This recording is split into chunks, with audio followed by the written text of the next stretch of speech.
दोस्तों नमस्कार। Colonel Ajay, CEO Ajay astro money group first global astro finance digital channel से आपसे मुखातिब होता हूं। आज 25 नवंबर सन 2024 सोमवार। दोस्तों, अजय एस्ट्रो मनी ग्रुप देश का पहला चैनल है जो 42 कमोडिटीज 5 मार्केट पर लगातार अपडेट और विश्लेषण आप तक प्रस्तुत करते हैं। दोस्तों, हम वर्तमान में ही नहीं भविष्य का भी करते हैं सटीक आकलन। हमारा एक दूसरा शो जिसमें हमने कनाडा और यूरोपियन संघ जो कि लगभग 2 करोड़ टन सरसों का उत्पादन वार्षिक रूप में करते हैं, उसके ऊपर एक विशेष शो हमने अपलोड किया है, उसको भी आप देखना ना भूलें। दोस्तों, इस एपिसोड में हम चर्चा करेंगे सरसों की साप्ताहिक समीक्षा। गौरतलब है कि सरसों एवं सरसों तेल में साप्ताहिक रूप में कमजोरी दर्ज हुई। जानिए पूरी रिपोर्ट विस्तार से।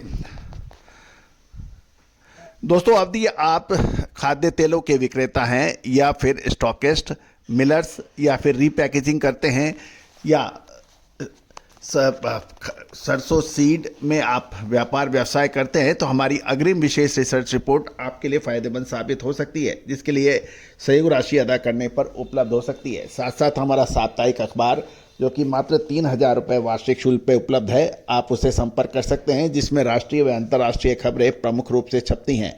दोस्तों, भारत का पहला अखबार जो समान रूप से लोकप्रिय है हिंदी और इंग्लिश में, Malaysia, Indonesia, Argentina, Brazil, America, China, Pakistan, Bhutan, Nepal, Sri Lanka में समान रूप से लोकप्रिय भारतीय कमोडिटी बाजार का पहला अखबार। आज ही संपर्क करें।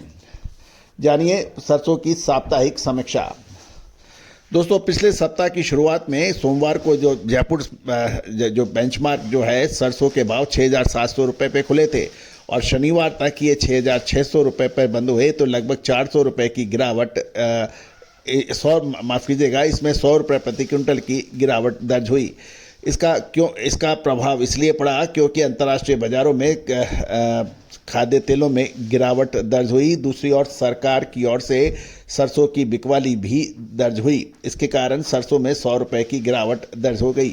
दूसरी ओर खाद्य तेलों के भाव लगातार घट रहे हैं और खल की डिमांड कमज़ोर बताई जा रही है। इसका असर खाद्य तेलों एवं तिलहन पर पड़ रहा है। सरसों की बुआई की जब तक बात करें तो पिछले वर्ष के मुकाबले इस बार काफ़ी पीछे है और ग्राउंड लेवल पे ब्यूरो रिपोर्ट का ये भी कहना है कि बुआई कम बताई जा रही है। बुआई के समय प्रतिकूल मौसम और खाद्य की कमी से सरसों का उत्पादन इस वर्ष घटने की उम्मीद किसान लगा रहे हैं। राजस्थान, गुजरात में बुआई का रुझान अब तक काफ़ी कमज़ोर नज़र आ रहा है और राजस्थान में बुआई पिछले वर्ष के मुकाबले 7.21% और गुजरात में 53% तक कम चल रही है। लेकिन दोस्तों, सरसों की बुआई पर कुछ कॉन्क्रीट यानी ठोस बात कहना अभी उचित नहीं होगा। ये दिसंबर महीने के प्रथम सप्ताह के बाद में इसकी अपडेशन हम आपको देंगे। राजस्थान जो कि सरसों के उत्पादन में लगभग 35 से 40% तक अपना स्थान रखता है, राजस्थान के कई जिलों में बुआई 20 से 25% तक अभी कम रहने की संभावना दिखाई दे रही है। जहाँ तक सरसों का सरकारी स्टॉक जो है उसमें, जिससे मिलों को आगे चलकर अच्छी क्वालिटी की सरसों की तंगी महसूस हो रही है, क्योंकि मिलर्स का ये कहना है कि जो सरकारी सरसों है उसमें मिट्टी की मात्रा अधिक है। अंतर्राष्ट्रीय बाजारों में तेल भाव में आई लगातार गिरावट से सरसों के तेल में लगभग 4 रुपये प्रति किलो के घटने के समाचार भी मिले हैं, जिसका लगातार अपडेट और विश्लेषण हमने आपको दिया है। इंपोर्टेड तेल की सप्लाई नवंबर में बढ़ी है, जिससे सरसों की तेल की मांग सुस्त हो गई है। खबर ये भी निकल के आ रही है कि देश में नवंबर महीने में ज़बरदस्त खाद्य तेलों का इंपोर्ट हुआ है। यदि हम देखें तो देश में नवंबर में खाद्य तेलों का आयात लगभग 17 लाख टन होने का अनुमान लगाया जा रहा है, जो अक्टूबर में मात्र 14.27 लाख टन था और पिछले साल नवंबर में 11.49 लाख टन था, जो चालू महीने में 17 लाख टन खाद्य तेलों का आयात माना जा रहा है, जो पिछले 4 महीनों में सबसे अधिक है। गौरतलब है कि देश में पाम तेल का आयात नवंबर में 9 लाख टन होने की उम्मीद है, जो अक्टूबर में मात्र 8.6 लाख टन था। नवंबर में सोया तेल का आयात 3.42 लाख टन से बढ़कर 4.25 लाख टन हो जाएगा, जबकि सूरजमुखी का तेल का आयात 2.39 लाख टन से बढ़कर 3.75 लाख टन हो जाएगा। 3 महीनों के लिए सोयाबीन तेल का आयात और 5 महीनों के लिए सूरजमुखी तेल का आयात सबसे अधिक नवंबर महीने में हो रहा है, जो पिछले महीने से क्रमशः 24% और 57% अधिक है। यानी सूरजमुखी तेल का तो 57% और सोयाबीन तेल का 24% अधिक आयात नवंबर महीने में होने की उम्मीद है।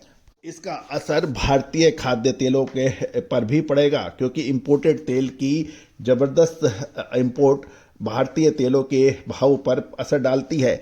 सप्लाई टाइट होने के अनुमान के चलते मिलें अब ऊंचे भाव पर बिड लगाकर माल पकड़ रही हैं, ऐसा कहना है, लेकिन क्रशिंग मार्जिन काफ़ी कमज़ोर है। अधिकतर माल अब सरसों सरकारी गोदामों में होने की वजह से अच्छी क्वालिटी की डिमांड सरसों की सीड बढ़ने की उम्मीद है, लेकिन सरसों तेल और सरसों के भाव की देखभाल अंतर्राष्ट्रीय बाजारों की चाल पर पड़ेगा। वहीं लंबी अवधि में उत्पादन की चिंता टाइट सप्लाई को देखना भी उचित रहेगा। तो दोस्तों, सरसों अब एक निर्णायक मोड़ पे आने वाले 10 से 15 दिन में पहुंच रही है। क्या इसमें बड़ी तेजी जारी रहेगी या उसमें गिरावट होगी? गौरतलब है कि सरसों ने सितंबर अक्टूबर महीने में शानदार तेजी दर्ज हुई और नवंबर महीने के प्रथम सप्ताह तक सरसों ने तो रिकॉर्ड तोड़ अब तेल में तेजी दिखाई दी थी। दोस्तों, हमारे अग्रिम अनुमान सही साबित हुए हैं। आगे क्या होने की संभावना है, इसके लिए संपर्क कर सकते हैं। नंबर स्क्रीन पे दिए गए हैं। All the very best, good luck, happy trading.